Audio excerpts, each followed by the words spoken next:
என் பக்தர்கள் அனைவருக்கும் அன்பு வணக்கங்கள். என் அன்பு குழந்தையே, சந்தேகமே வேண்டாம். இந்த பதிவு உனக்காக மட்டும்தான். உன்னுடைய உயிரான துணைக்கு செருப்பால் அடித்தது போல் தண்டனை கிடைத்து விட்டது. சில நேரங்களில் கவலை உன்னை ஆழ்த்துகின்றது.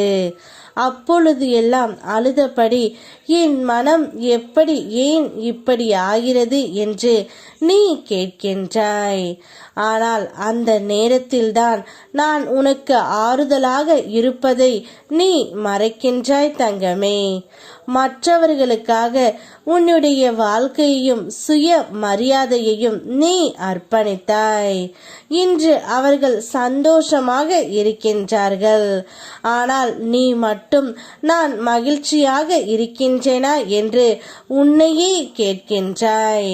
அதை நீ கேட்க வேண்டிய அவசியமே இல்லை. ஏனென்றால் நான் உன் அருகில் இருக்கின்றேன். உடையும் மனதுக்கு வலிமை நான் தருகின்றேன். தாங்க முடியாததை என் தோளில் வை என்று சொல்கின்றேன். நீ மெல்ல எழுந்து நிற்கும் நேரம் வந்து கொண்டு இருக்கின்றது. உன்னுடைய நன்மை வீணாகாது தங்கமே. உன் வாழ்க்கை என் பாதுகாப்பில் உள்ளது.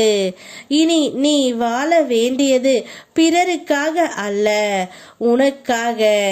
நீ இத்தனை நாட்களாக உன் துணையுடன் வாழ்ந்து வந்தாய். இருந்தாலும் உங்கள் இருவருக்குள்ளும் சண்டை அதிகமாக வந்து கொண்டே இருந்தது. ஒரு கட்டத்தில் நீங்கள் இருவருமே பிரிய வேண்டிய சூழ்நிலையும் ஏற்பட்டு விட்டது. பிரிந்து இருந்தாலும் நீங்கள் ஒருவருக்கொருவர் நினைத்து கொண்டும் இருந்தீர்கள். இருந்தாலும் உன்னுடைய துணை நீ மட்டும்தான் அவரை நினைத்தாய்.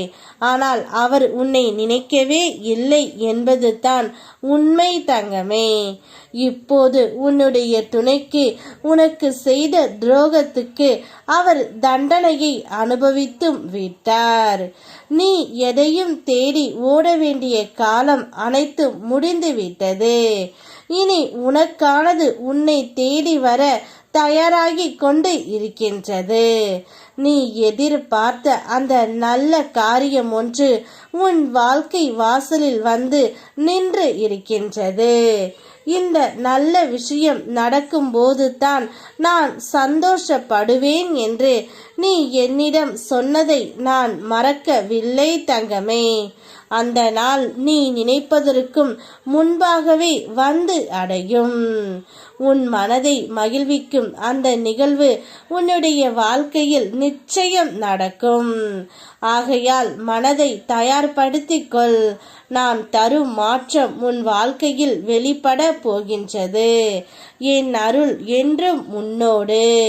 யாம் இருக்க பயமேன். ஓம் முருகா.